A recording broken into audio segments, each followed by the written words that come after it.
You see Chris telling them there, no elbows, no knees. No reinforced knees, correct? I believe that's what it is. They can throw knees, but no reinforced knees. We are ready to go for our only kickboxing matchup of the night between Williams and Madrigal. Bunch of jabs coming from Williams. Madrigal spamming the low kicks. Both guys letting it fly, though. They are stepping in there and throwing. Low kick from Madrigal finds its mark. Doc Williams. Yeah, good right hand from Williams. Big teep finds its mark straight to the chest, knocks Madrigal off balance. Madrigal just firing low kicks from very close range and actually finding their marks. God bless. Wow. Both of those land for Madrigal. Ooh. You can tell Madrigal, he likes that low kick. He's chopping at Doc Williams' lead leg. Another low kick finds its mark. Teep up the middle from, I mean, it's hard to keep up. These guys are just putting them out there. Son, they are throwing. It's definitely difficult to narrate, but Williams lands a nice 1-2. 2-minute rounds, too. These guys know, let's get busy. Madrigal is destroying that lead leg of Williams, though. I mean, he has outside, just eaten it inside. up. Yeah. Back to the jab. Madrigal finds a hook. Doc Williams, a strange right hand finds its mark. Nice left there from Williams. The Madrigal corner saying, get back to chopping that leg. Another strange hook loops its way around. He's landing that just repeatedly, though. That kick has been there for Madrigal. I've got to say, coming into this, last time we saw Doc, he was all over the place. I didn't know what to expect. He has made some improvements. A lot of action from both these guys. What a well-matched fight. Good shot there from Williams. Lands a couple more. Nice right. Williams just pouring it on, one right after the other. Madrigal eating some shots in that exchange, and then right back to the leg kick. I'm sorry right here today, friends. Well, certainly a round that'll go in favor of James Williams. Yeah, I got to think Doc pulled it off there, but close fight. I mean, Madrigal had his moments too. Definitely chopping at that kick, chopping at that lead leg.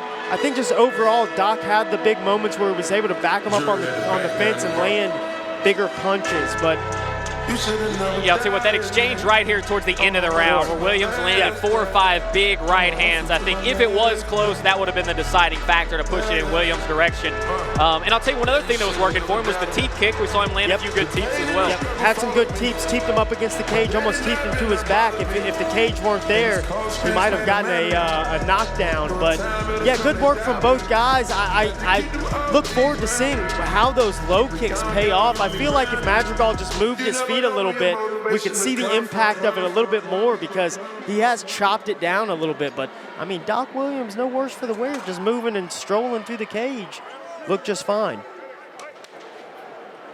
Let's see if either fighter makes any adjustments moving into this second round. Jab, low kick, low kick, low kick. Oh, yeah, that lead leg is compromised. He's still able to fire off good punches because he's got a good, strong core, but you can tell Madrigal has cracked the code here. That leg's beat up. And Madrigal continuously going to it. Yep. I wondered. I didn't know, but yeah, it looks like that leg's wounded, but Doc not afraid, still throwing hammers. Yeah, Doc's still letting it fly out there. Oh, he is compromised. You're definitely, right. I mean, I saw it 3-4 kicks ago, started seeing him struggling a little bit. Well, that's why you're the professional around here, and you can see it starting to add up now. Oh, nice 1-2, though. You know, Doc is just so unorthodox. Even though his leg is compromised, he's able to put power on these punches. So I wouldn't get too confident if I were Madrigal. I would keep trying to find an angle for that kick, and it looks like it has. You can see Doc trying to do everything he can to deal with that kick. But and Madrigal, honestly, being a little cagey and tricky because he's going to the low kick. He's trying to time the check and kick him back at the leg as it plants. Good stuff. Madrigal just sticking to the plan. Oh, wow. Nice shot there from Williams. You can see he's very, very ginger on that lead leg, though, but he's still throwing bombs. Completely switched stances. Yep. And we've kind of seen that throughout the course of the fight, his ability to land shots without his base underneath him to begin with. And they're hard punches. I don't know how. His feet aren't even planted. Oh, that one nearly dropped him. I have only seen 2 or 3 fights ended with leg kicks in AKA history. And Madrigal is maybe in territory of getting one if he can get back to that lead leg. What makes Doc so susceptible to these low kicks, he's kind of just beat by alignment. He's so bladed. He doesn't put himself in a spot where he can do anything about that low kick. You have to have him centered between your hips in some capacity so you can lift that leg and create like a shield and actually check it. He's going to continue to struggle unless he switches his stance up. Well, you can tell he's not comfortable in southpaw, though. He certainly doesn't look comfortable in the southpaw stance. So we'll see how much of a factor that plays in this final round and here. Madrigal doesn't care. Switch stances, I'm still going to chop at whatever leg's in front of me. Impressive stuff. Way to just stick to the plan. Maybe not the prettiest way to do it, but it's effective all the same. It has certainly added up. I'll be honest with you, in the first round, I didn't know if it would be able to make enough of a difference.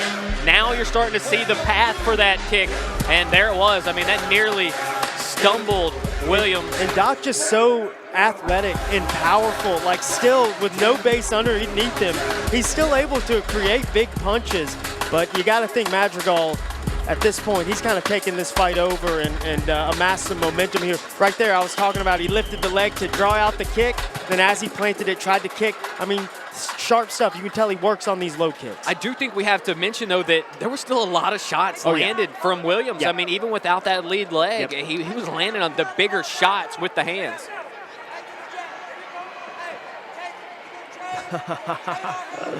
We'll see how comfortable he is fighting from this southpaw position.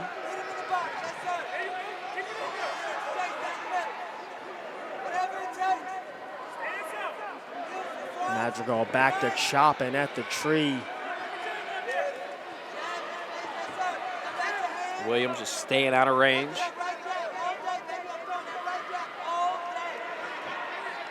Both guys slowing down just a bit in this final round.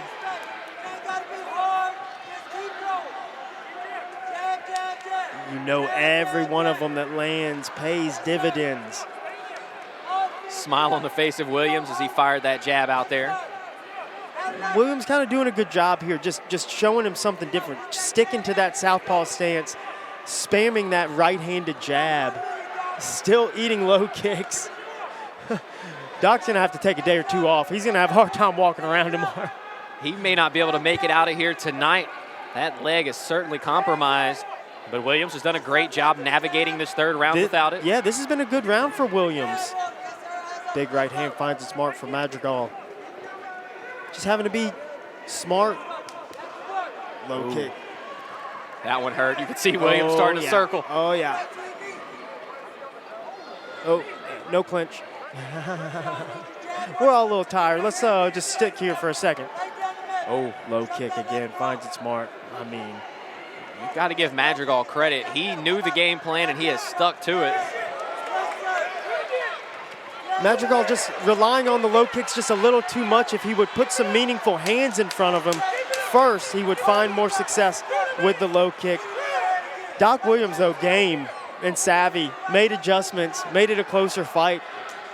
I do believe that we have just set a record for the most low kicks in an AKA fight. That will belong to Jorge Madrigal.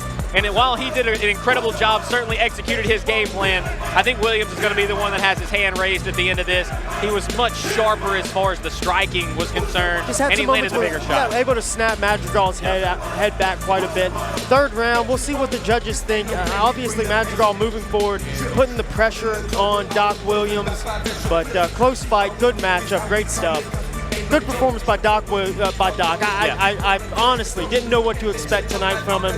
He's made some improvements. He looked a lot better tonight. And I think you got to give him a lot of credit for how he performed in that third round. You know, that's a spot where, hey, my legs hurt. I'm not used to fighting southpaw. Am I going to give up? Am I going to lay down here? He certainly did not do that.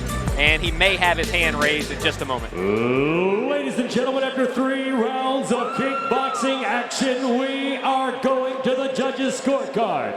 All 3 judges have seen and scored this bout the same way, therefore declaring your winner by unanimous decision. Fighting out of the red corner, James Williams. And in the end, it will be James Doc Williams who has his hand raised, and I think rightfully so. Definitely had a great first round, landed some big shots, and then we saw in the third that they kind of had the jab working just enough, and I thought the cheap kick paid dividends throughout the course of the fight as well. So James Williams, your winner. He'll get his medal, his mug, and a hug from the AKA Ring Girls. He's wobbly on those legs. It's going to be tough.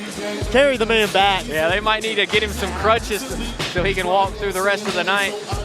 Mr. January's a strong guy. Give him a piggyback ride. Yeah, there you go. Well, a good showing once again for the Performance Evolution team. Here we go.